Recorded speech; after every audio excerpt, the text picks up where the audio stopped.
Nestled in the city of Montego Bay in St. James is the Open Heart Charitable Mission, which takes care of the homeless and the mentally ill.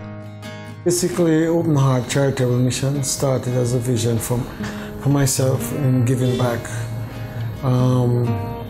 We came to Montego Bay because we saw the need of the homeless population and situation and the street people program.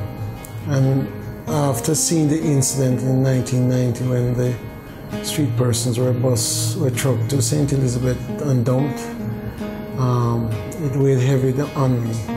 And so I had a vision of doing a soup kitchen in Montego Bay.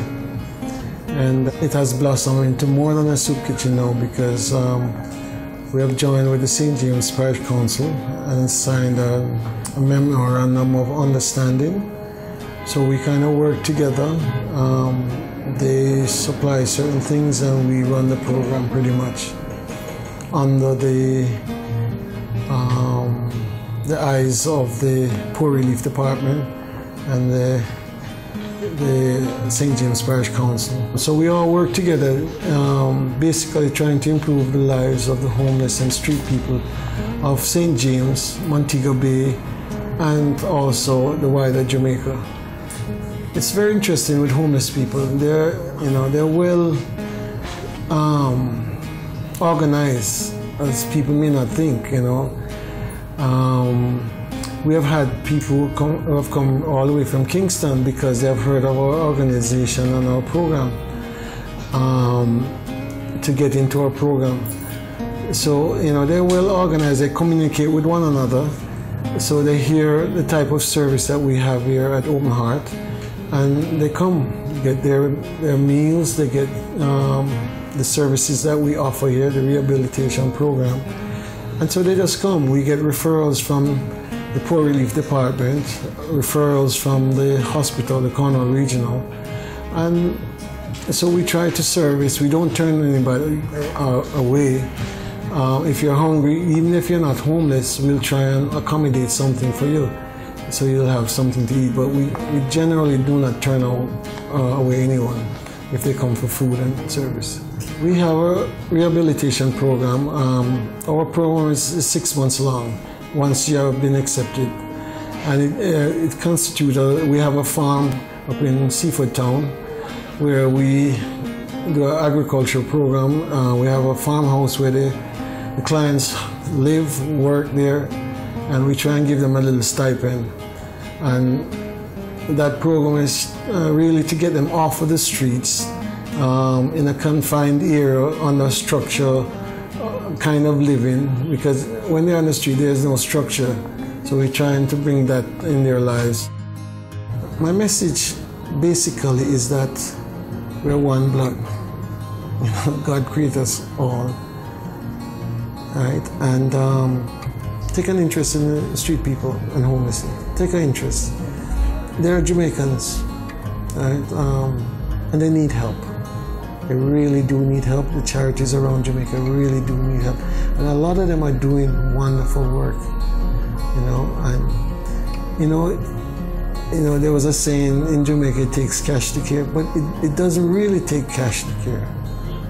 It takes compassion,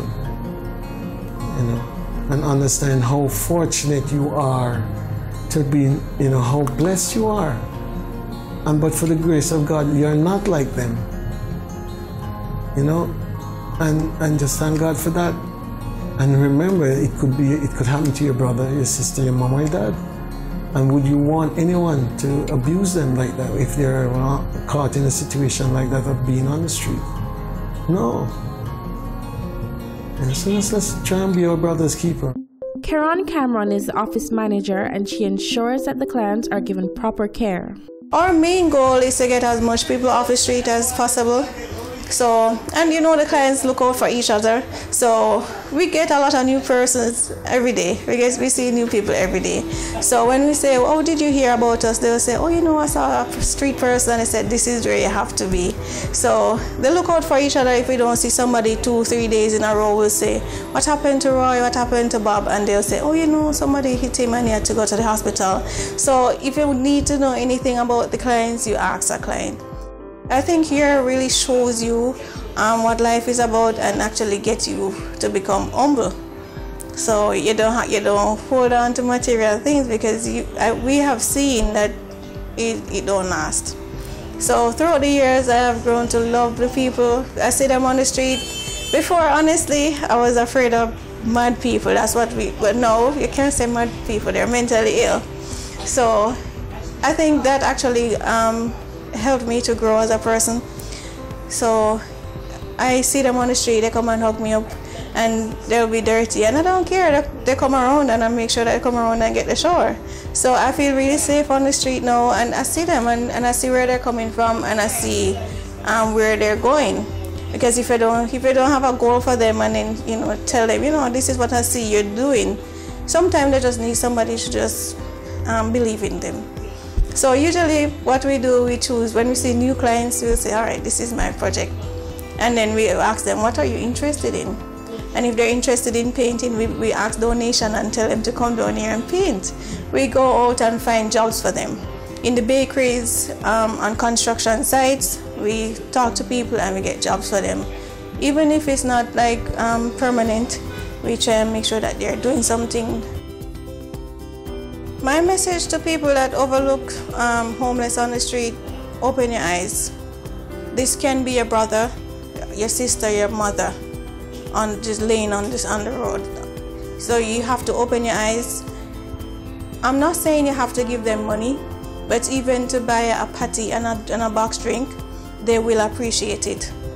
So you just have to open your eyes and see them, not just pass them and just cross the street. Just open your eyes. Coming up on Caring Hands. We appreciate when people come in and interact with them.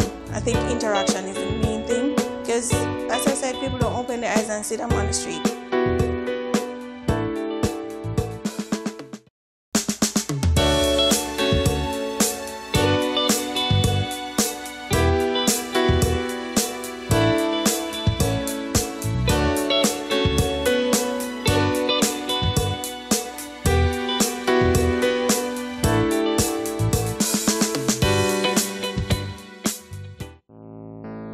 The Open Heart Charitable Mission encourages volunteers to assist in any way possible. We appreciate when people come in and interact with them. I think interaction is the main thing, because as I said, people don't open their eyes and see them on the street. So when they come here, they expect us to, they're looking forward to us to talk to them, find out how their night was. Something as simple as finding out how their day is going or how their night was makes a big difference to them. So we love when volunteers come here and interact with the clients. Delroy Denton is a former client at the Open Heart Charitable Mission who now volunteers and mentors the homeless, along with Georgette McNeil, another one of several volunteers. I heard about them through gathering information, because before you put your head in anything, you need to get as much information as possible. So when I do hear about Open Heart Charitable Mission in Montego Bay, from a friend, I decided say I should come here and investigate for myself and see what it is like. And what I did saw, I was impressed. So I decided to be a part of that. Be a part of caring for people, do something charitable. Because it's not about money or getting paid. It's about helping people. Do what you can for people, the most vulnerable, those who are less unfortunate than us and stuff like that. So yeah, I was really touched by the mission's goals and objectives. I do everything. Yeah, I'm a round-the-clock girl. Yes, and I get involved through NODM. It's another part of our organization in Kingston. So feel some time here. Just come here and volunteer. Really, it's good because I don't make anything bothers me. Because we're all human beings, and if you're in something, you have to love it. Honestly, you have to love it. So if you see something or somebody you can help and assist, give them a bath, make sure they're clean, and prepare their meals and help them, have fun with them, react with them. you know, see what they're made of. What can you do to change their day? Because some of them don't have a really good day at times, but you know, by talking to them, they ask you a question, you can answer them, you know, in a different form, and you know, you don't be arrogant at them. Just be nice to them. Sometimes when you say you can make another person smile, even when you look at their situation and the circumstances, and you just see that you can make them smile, you can make them feel special, you can make them feel wanted, you know, and you have to show them respect and love, because if it doesn't have love, you can't give it to anybody. So when you can make them smile, or you listen to them, you know, listen to the issues that they have, the social issues, and you know, and you can make a difference by just advising them and encouraging them. It's just a good feeling, not just for myself, but you know, just see that smile on their face, you know that somebody can reach out to them, somebody who have been there, will know what it is like. You understand me? So I enjoy doing that, because with the Open Heart Charitable Mission, we have a mentoring system going on, and I am their mentor now, you understand me? So I'm doing a mentorship program with them. You know, you sit with them, you talk, you even eat with them. So you make them know, say, boy, it's not them alone I eat the food. You sit down and you eat the same food that they eat. Make them know them worth something, and try to lift their self-esteem. Make them know, say, they are not worthless. All is not gone. There's still hopes. There's light at the end of the tunnel. Because some of them understand that they can listen, because if you reason with them, you come to realize how intelligent they are. Because they have good intellectual ability. But you can know that, or discover that, if you speak to them. Because if you keep shunning them away, you won't learn their fears and concern. So somebody got to do it. Somebody has to do it. You know, because at the end of the day, that's what God wants. Because He gives us this sense of direction. He gives us this knowledge where we can go out. You understand me? And interact with you know, the most vulnerable in our society. Yes, so all people shun them. Sometimes we get angry with them too, to be honest, and say they don't get so much trouble. But we still listen to them. We still feed them. You know, they come and they want a piece of bread. They come late when food finished. They come late with everything. And even though, you know, but we still have to, you know, reach out to them. We still have to feed them. Because we have to look after them. That's what Open Heart Charitable Mission is about. You know, look after those that, you know, vulnerable in society. When everybody turn their back at them, we can't do that. We have to listen to them and help them as much as we can under the circumstances. As a society, you get more church come together. More business people come together. It's not about you. It's about us. Putting ourselves in their shoe and think, what may happen to me further down the line? You know, you have to place yourself in so many different ways. You know? So at times I think churches, groups, you just have to just put that boundary there to see what really can be done for them. Coming up on Caring Hands. When some of these cases comes to my attention, it really plays a great impact on me, knowing that it could be one of mine.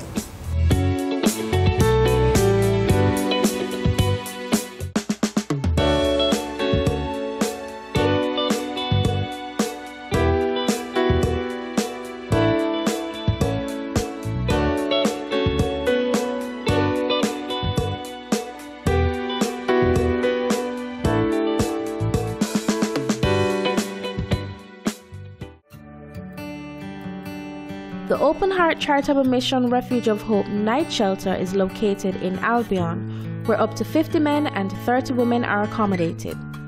Tamika Whitaker, the shelter manager at Refuge of Hope, oversees the day-to-day running of the shelter.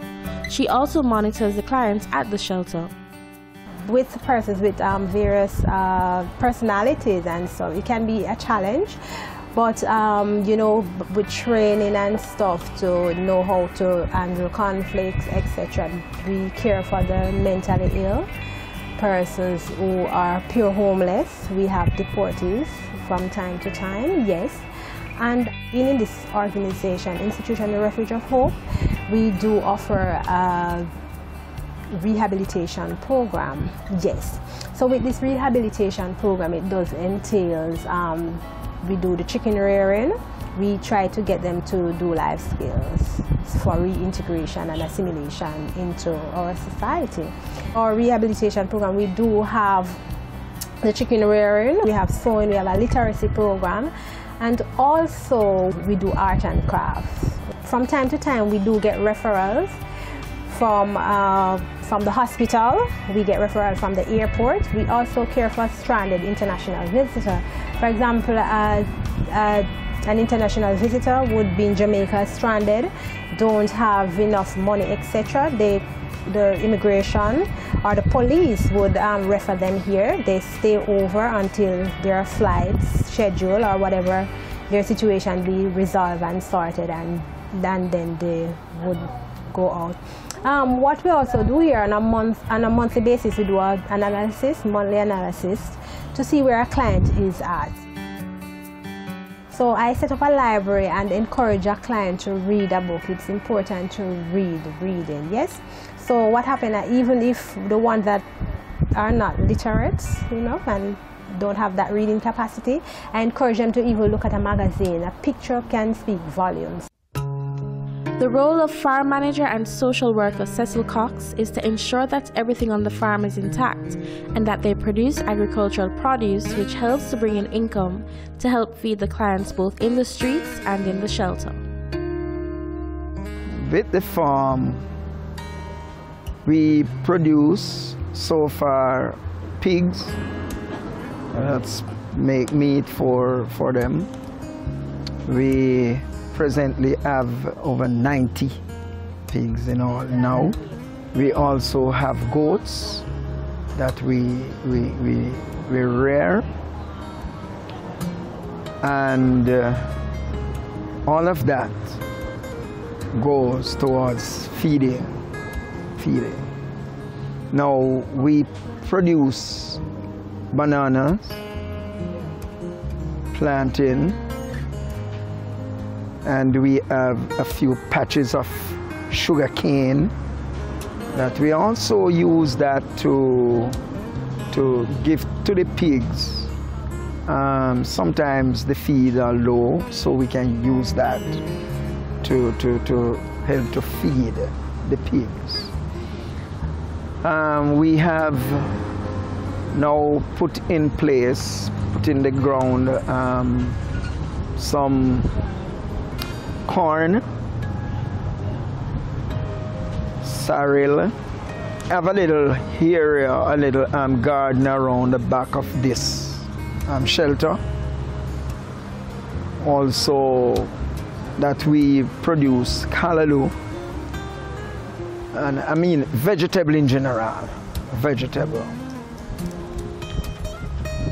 We rear chickens, broilers, and layers.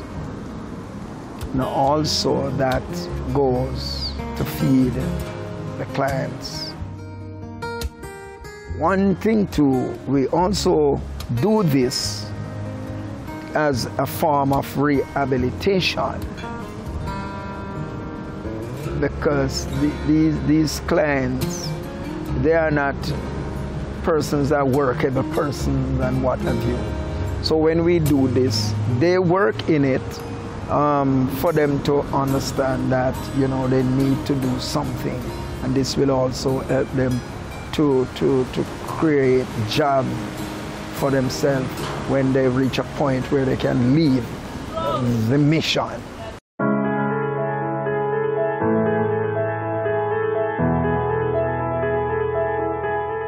When some of these cases comes to my attention, it really plays a great impact on me, knowing that it could be one of mine.